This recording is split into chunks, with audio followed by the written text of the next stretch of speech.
Hi, welcome to One Hard Thing a Day. My name is Carolynn. I want to take a minute to dive in a little bit deeper to what it means when we say do one hard thing a day. Now, when I started practicing this concept of one hard thing a day, I had just lost a baby. I was grieving. I was depressed. I was fighting PTSD, and everything felt hard. Everything felt hard. Returning phone calls, going to the grocery store, brushing my teeth, showering, get dressed, everything felt hard. And I knew I needed to create a pattern of movement and getting back into how things used to be. And I told myself, okay, I just have to at least do one hard thing. And if nothing else gets done, that's okay. That's where I'm at. As you know, as I healed from PTSD and I healed from grief, my days began to run more normally. I fill my day with plenty of hard things, right? I have 5 kids, I clean a house, I do school, I work, I have to pay bills, I exercise, right? Things that take effort, that aren't fun, that aren't glamorous, that aren't always enjoyable. My day is filled with plenty of hard things. And for some of you, you may be stuck in a poor state of mental health where little things feel really, really hard, those normal everyday things. You could be really succeeding in your life, right? You could have a good job and you could, be maintaining your house and your fitness and things like that.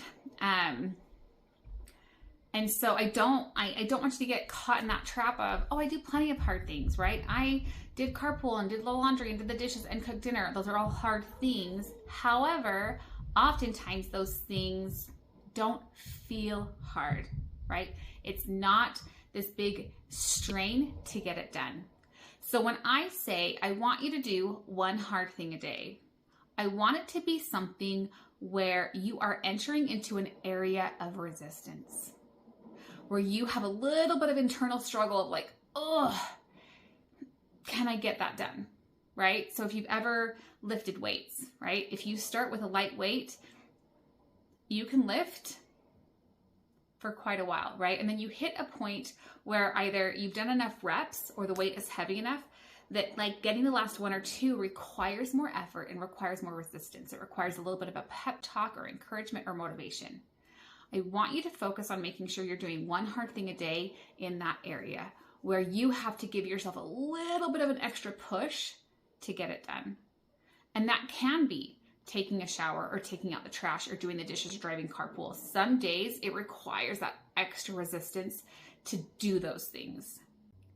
For many people, especially if your mental health is balanced, those tasks are just mundane, right? They're almost neutral or insignificant. You just have to get them done, and they don't excite you, but they also are kind of just I got this, right? This is an easy weight to lift. So for people that are in a fairly successful or satisfied state in your life where you have plenty of tasks that you can easily manage, I want you to push yourself into that place of resistance. Discomfort can be the catalyst for growth. Going a little bit outside what feels comfortable or normal or regular or safe is where we build the muscle. It's where we become someone different. So the next time you're considering doing something that feels a little bit uncomfortable, don't run away from it. You may have to think on it for a little while. Is this something that I want to pursue? Is this something I'm really serious about? Why does this feel uncomfortable, right? It may not be a timing thing or something that you're really passionate about.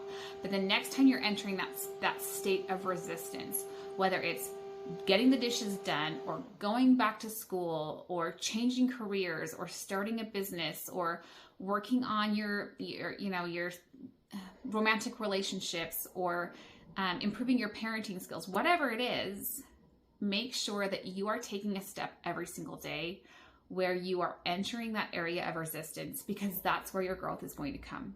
And it doesn't matter if you go into that area of resistance for only 1 or 2 seconds, just like with weights, right? It's those final few reps where it's really, really hard and there is that resistance where the major growth comes. It's where we're building the muscle. And it's the same with who we're becoming. So I want you to go ahead and challenge yourself. Go ahead, like this video, and comment below. Let us know if there's an area in your life where you have been thinking you were doing one hard thing a day because it was a mundane or boring task, but really there's no resistance to it, and how you can either make that task have resistance or an idea of an area you can shift into to create resistance and change in your life. Jill and I are really grateful for those of you that follow us. We hope that this page serves as a daily reminder to help you stop mindlessly scrolling and be more mindfully engaged in your life so that you can create change and continually improve and become better, and become who you never dreamed was possible. Have a good one.